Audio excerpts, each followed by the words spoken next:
उत्तर प्रदेश की राजनीति में ब्राह्मण समाज का बहुत बड़ा योगदान है। जिस तरफ ब्राह्मण जाते हैं उस तरह उसकी सरकार बन जाती है। इस बार वैसी के साथ जो है ब्राह्मण समाज झुका हुआ दिखाई दे रहा है। सर, बनारस वाले मिश्रा जी अपने आप में एक बहुत बड़ी नाम और पहचान है। जिस तरीके से सलमान खान है ना, वो यहाँ बनारस के सलमान खान हैं। बाबा 10 तारीख के बाद में काम से फ्री होने वाले हैं और 10 तारीख के बाद में उत्तर प्रदेश के मुख्यमंत्री जो हैं वो ठेकेदारी का काम करेंगे। किसी को भी अपना मकान, प्लॉट, बिल्डिंग, कोई भी चीज़ का निर्माण कराना हो तो ठेकेदार योगी आदित्यनाथ उर्फ अजय सिंह बिष्ट से संपर्क करें अपने मकान, बिल्डिंग को तोड़वाने के लिए। आपका कोई भाजपा से व्यक्तिगत मामला है क्या? जैसे आप बिहार गए भाजपा हराने के लिए, बंगाल गए भाजपा हराने के लिए, उत्तर प्रदेश आए योगी जी को हराने के लिए, मोदी जी को हराने के लिए, तो क्या हुआ? आपका खेत जोत लिएगा कोई? आप ध्यान रखिए। बनारस के सलमान खान ने लेकिन उनकी जो पार्टी के लिए हो 22 साल समय दे दिए, लेकिन कांग्रेस पार्टी उनका साथ नहीं दी। फिर सर ऐसे मतलब हीरो बनने क्या विलेन बना दी उनको? सर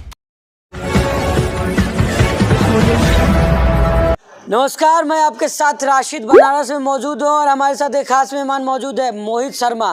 बंगाल गए, वहाँ लगातार ये जो है भाजपा का विरोध करते थे। गोरखपुर गए, योगी आदित्यनाथ के सीट पे भी वहाँ पे ये रहे। अब जो है बनारस पहुँचे हुए हैं। इनसे हम बातचीत करेंगे कि क्या कुछ माहौल लग रहा है। बनारस जिस तरह से हॉट सीट बना हुआ है, 7वें चरण में मतदान होगा, प्रधानमंत्री का क्षेत्र भी है। मोहित जी, सीधा मुकाबला जो है प्रधानमंत्री के क्षेत्र में आप आ गए हैं, क्या लग रहा है यहाँ आपकी दाल गलेगी? सर, प्रधानमंत्री के नाम से तो बनारस कभी जाना ही नहीं जाता था। सर, गढ़ कहा जाता है प्रधानमंत्री का। गढ़ नहीं, गड्ढा है प्रधानमंत्री जी के लिए। प्रधानमंत्री जी के लिए गड्ढा है। ये उनकी हार का 24 में आज ही लिख लीजिए, आज ही लिख लीजिए। आपके चैनल पे बोल रहा हूँ ओपन, ये गढ़ नहीं मोदी जी, आपका गड्ढा है 24 का, आपकी हार का गड्ढा। जिस बनारस को आप अपना गढ़ बताते थे ना, वो काशी विश्वनाथ की भूमि, वो भगवान काल भैरव की भूमि, वो बिस्मिल्लाह खान की धरती आज चीख के कह रही है कि मोदी जी आप इस धरती को छोड़ दीजिए। एक बात आप मुझे बताइए, माँ गंगा बुला रही हैं, माँ जमुना बुला रही हैं, माँ गोदावरी बुला रही हैं, फिर दोबारा से रिपीट माँ गंगा बुला रही हैं। भैया आप एक बात क्या है, प्रधानमंत्री पे लोगों को विश्वास है। काशी कॉरिडोर का उद्घाटन कर दिया प्रधानमंत्री, गंगा घाट की सफाई हो गई, तमाम घाटें बन रही, तो आपके पेट में दर्द क्यों हो रहा है? लोकतंत्र में सवाल पूछने का अधिकार है, लेकिन उसको जवाब देने का भी अधिकार है और आपको जवाब सुनने की ताकत भी होनी चाहिए। मैं आपसे एक बात कहता हूँ कि आपने कहा कि काशी कॉरिडोर बनाया, काशी कॉरिडोर से लोगों को क्या रोटी मिल जाएगी? काशी कॉरिडोर से लोगों को खाना मिल जाएगा? मुझे आप इस बात का जवाब। पूजा पाठ करने के लिए लोगों को दिक्कत हो रही थी, बन गया तो क्या? काशी कॉरिडोर के अंदर पूजा होती है, आपको इतना भी नहीं पता?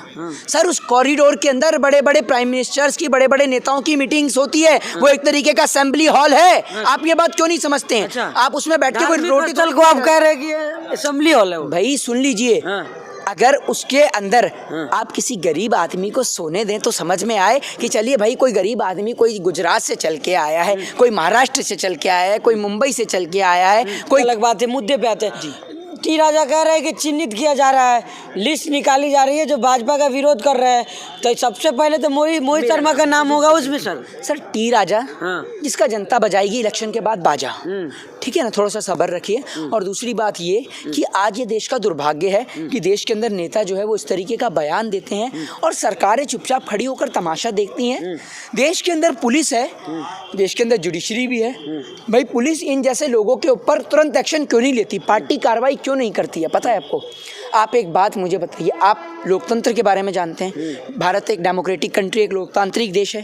भारत के अंदर कॉन्स्टिट्यूशन चलता है, ना कि राजशाही चलती है, ना तानाशाही चलती है। आपको पता है कि इस देश के अंदर आप किसी से जबरदस्ती वोट नहीं डलवा सकते हैं। तो अगर लोकतंत्र में कोई व्यक्ति इस प्रकार का बयान देता है कि आप योगी जी को वोट नहीं देंगे तो आपको चिन्हित किया जाएगा, आपके घर पे बुलडोजर चलाई जाएगी, आपके अंदर मुसलमानों का खून है, तो क्या ये लोकतंत्र में गलत है या नहीं है? राशिद जी, मैं आपसे पूछता हूँ, तो क्या जवाब देंगे सर? क्या कहेंगे उनको? सर उनको मैं यही कहना चाहूँगा, उनको क्या, मैं पहले तो ये कहना चाहूँगा कि देश की सरकार क्या कर रही है, देश की पुलिस क्या कर रही है, ठीक है, देश में साइबर क्राइम है वो क्या कर रहा है। तो मोहित जी, आप बनारस की धरती पर खड़े हैं, आपके साथी हरीश मिश्रा असुद्दीन ओवैसी की पार्टी से चुनाव लड़ रहे हैं, क्या माहौल लग रहा है? सर, बनारस वाले मिश्रा जी अपने आप में एक बहुत बड़ी नाम और पहचान है। जिस तरीके से सलमान खान है ना, वो यहाँ बनारस के सलमान खान हैं। ये बात आप ध्यान रखिए। बनारस के सलमान खान है, लेकिन उनकी जो पार्टी के लिए हो 22 साल समय दे दिए, लेकिन कांग्रेस पार्टी उनका साथ नहीं दी। फिर सर ऐसे मतलब हीरो बनने क्या विलेन बना दी उनको? सर मैं क्या बोल रहा हूँ आपको, सर इस देश के अंदर बहुत सारी चीज़ें होती हैं पार्टियों को लेकर और कैंडिडेट्स को लेकर जो भी उनके बीच में डिस्ट्रीब्यूट चला है वो मैं नहीं जानता हूँ। वो उस चीज को लेकर आप मिश्रा जी से पूछिएगा। लेकिन साथी है सर, तो यहाँ क्या परिस्थिति दिख रहा है सर उनका क्षेत्र में? मिश्रा जी आज जनता के दिलों में एक अपनी पहचान और अपना खुद की एक इमेज बना चुके हैं।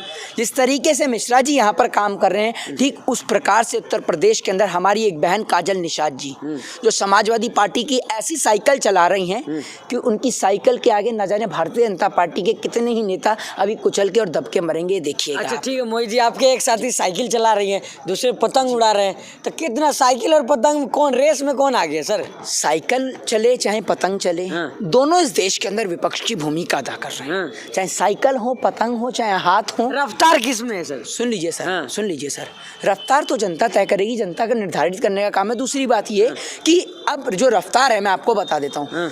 सरकार उत्तर प्रदेश के अंदर आज के समय में आपको बताता हूँ, पहली बात तो ये कि आप भी इतने माइंडेड आदमी हैं कि जनाब ओवैसी साहब ने अपनी पार्टी के कैंडिडेटों को सब जगह नहीं लड़ाया है, तो वो सरकार तो बना नहीं सकते हैं। ये बात तो आप भी जानते हैं, माइंडेड आदमी आप। सरकार बनाने का काम उत्तर प्रदेश में समाजवादी पार्टी कर रही है, ये बात आप भी समझ रहे हैं। ये मैं नहीं कह रहा हूँ, ये जनता कह रही है, जनता कर रही है, ये प्रदेश की जनता कह रही है। ठीक है मोहित जी, आप हर जगह जाते हैं, लोग पूछते हैं मोहित शर्मा का फंडिंग कौन पार्टी कर रही है सर? सर मैं आपको एक बात बताता हूँ, मेरा भाई यहाँ पर चुनाव लड़ रहा है, मेरी बहन काजल निषाद जी समाजवादी पार्टी से चुनाव लड़ रही हैं। फंडिंग कौन? मैं बता रहा हूँ आपको सर।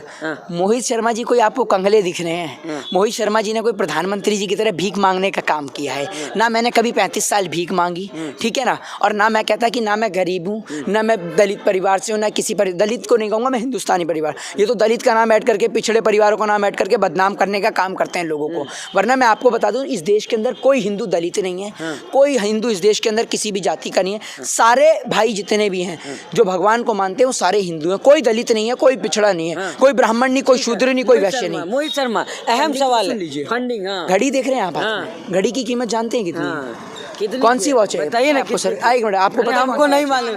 रोलेक्स है सर। कितनी की है सर? मैं आपको कहाँ से मिली है, कौन सी पार्टी दी है? भाई बता रहा हूँ आपको सर, पार्टी देने की जरूरत नहीं है। पार्टी की सुन लीजिए, इतनी पार्टी की औकात नहीं है किसी की कि कोई मोहित शर्मा को खरीद सके। जिस दिन मोहित शर्मा को पार्टी ज्वाइन करनी होगी ना, मोहित शर्मा खुलेआम पार्टी ज्वाइन करेगा। अभी मोहित शर्मा, अगर बंगाल में ममता बनर्जी मजबूत होती हैं और बंगाल की ममता बनर्जी किसानों को समर्थन देती हैं तो मोहित शर्मा उनका साथ देते हैं। बिहार के अंदर अगर महागठबंधन की सरकार भारतीय जनता पार्टी को हराने का काम करती है, रोजगार के नाम पर और शिक्षा के नाम पर चुनाव लड़ती है, तो मोहित शर्मा उनका साथ देते हैं। अच्छा ठीक है। एक बात बताइए, अहम सवाल है, आपका कोई भाजपा से व्यक्तिगत मामला है क्या? जैसे आप बिहार गए भाजपा हराने के लिए, बंगाल गए भाजपा हराने के लिए, उत्तर प्रदेश आए योगी जी को हराने के लिए, मोदी जी को हराने के लिए, तो क्या हुआ? आपका खेत जोत लिया है क्या कोई? नहीं, मेरा खेत सुन लीजिए मेरी बात। नरेंद्र मोदी जी के पास तो पहली बात तो ये कि खेत वो क्या, उन लोगों के पास में तो वैसे भी कुछ नहीं, वो तो खुद ही कहते हैं कि वो बेचारे फकीर आदमी हैं, झोला उठाएंगे और चल पड़ेंगे। खैर अब जनता उनको झोला उठा के भी नहीं जाने देगी, क्योंकि अब झोले का हिसाब होगा। दूसरी बात ये कि मेरी कोई नरेंद्र मोदी जी से कोई पर्सनली दुश्मनी थोड़ी है, मेरी कोई पैतृक संपत्ति थोड़ी हड़प कर ली है। नरेंद्र मोदी जी कल कुर्सी से हट जाएंगे तो नरेंद्र मोदी जी के खिलाफ बोलना बंद हो जाएगा। अभी इसलिए बोला जाता है कि लोकतंत्र में अधिकार है, राइट टू स्पीच और राइट टू फ्रीडम का। लोकतंत्र में अधिकार है आर्टिकल 19 में प्रोटेस्ट करने का। आपको लोकतंत्र आज़ादी देता है और आपका दुर्भाग्य कि आप लोकतंत्र को और कॉन्स्टिट्यूशन को, बाबा साहब भीमराव अंबेडकर ने जो आपको संविधान प्रदान किया है, आप उन संविधान को रीड करें। आपको अपने अधिकारों के बारे में, अपने मौलिक अधिकार के बारे में जिस दिन जानकारी हो जाएगी, आप भी इस देश की सरकार के खिलाफ आवाज उठाएंगे। चलिए आखिरी सवाल है मोहित शर्मा, उत्तर प्रदेश की राजनीति में ब्राह्मण समाज का बहुत बड़ा योगदान है। जिस तरफ ब्राह्मण जाते हैं उस तरह उसकी सरकार बन जाती है। इस बार वैसी के साथ जो है ब्राह्मण समाज झुका दिखाई दे रहा है, आपको क्या लग रहा है? उत्तर प्रदेश का ब्राह्मण बीजेपी के साथ तो जाएगा नहीं, ब्राह्मण वैसी के साथ तो करवा दिए।